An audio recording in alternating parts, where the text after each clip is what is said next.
Chapter 2, we're going to take a look at atoms, how they're put together to form molecules, how they change and are different from ions. But first we're going to take a look at some of the history involved in chemistry.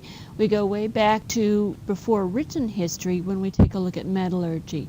Metallurgy is simply the process of removing pure metals from metal compounds as mined from the earth, or purifying metals such as those that were collected from iron meteorites that fell from the sky. So smelting of ores to extract copper, zinc, tin, and iron from ores.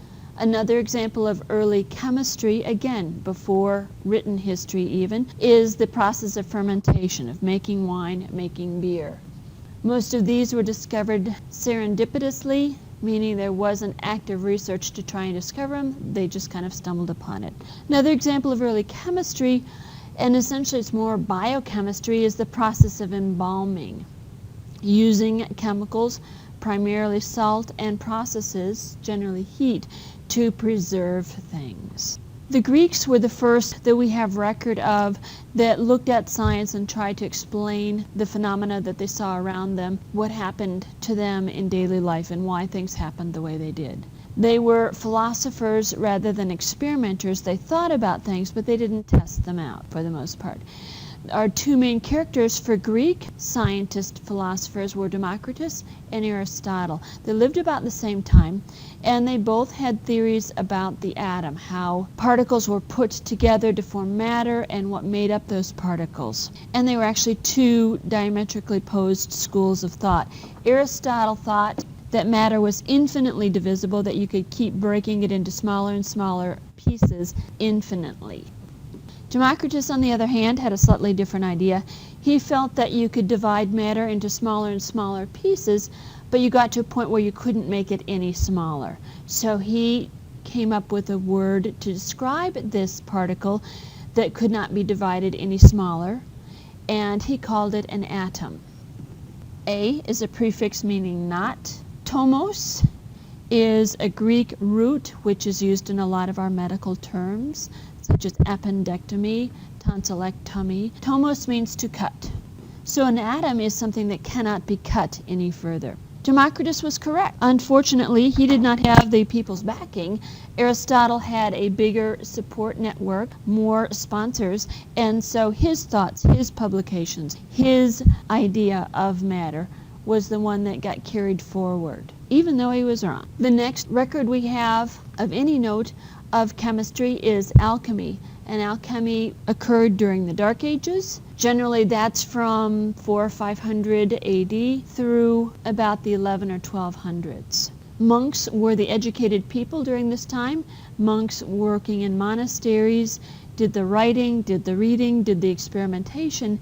Their primary goal was to convert any metal that they could lay their hands on. Base metals were the common metals, and the goal was to try and turn those into gold.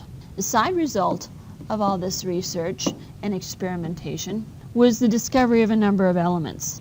Mercury was discovered, phosphorus was discovered, antimony was discovered, among actually a number of other elements.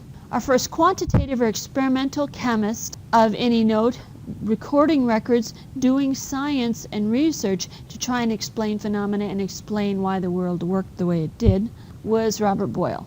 Robert Boyle worked and did his research in the mid-1600s, a little bit before people started moving across the ocean to try and explore this country that we now exist in.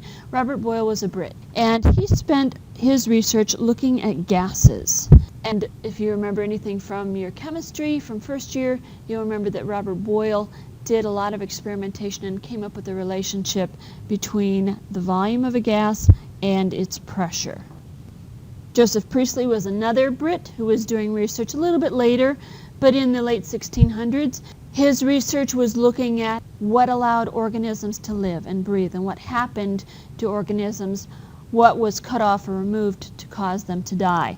And he discovered oxygen and determined that oxygen was necessary for living organisms, animals primarily, and people to survive. No oxygen, no life.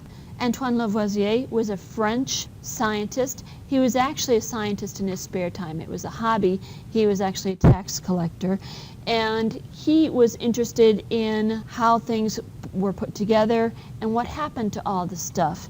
He did a lot of experimentation and determined that conservation of matter was a phenomenon that occurred when you ran a chemical reaction. He also discovered that oxygen was necessary if you were going to burn something. Proust is our next chemist, and his findings determined that chemicals will combine in definite proportions.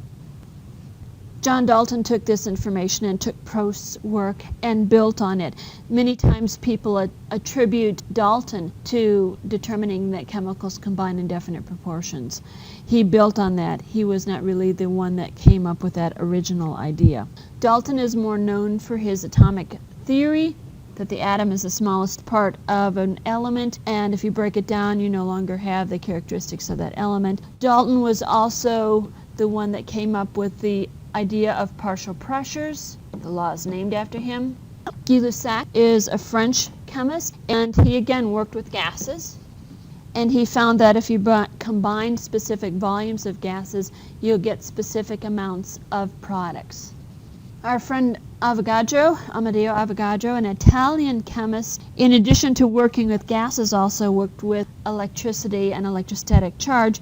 But in terms of his first significant contribution, he determined that volume of gases is proportional to the number of particles present in the container. We call this the mole concept.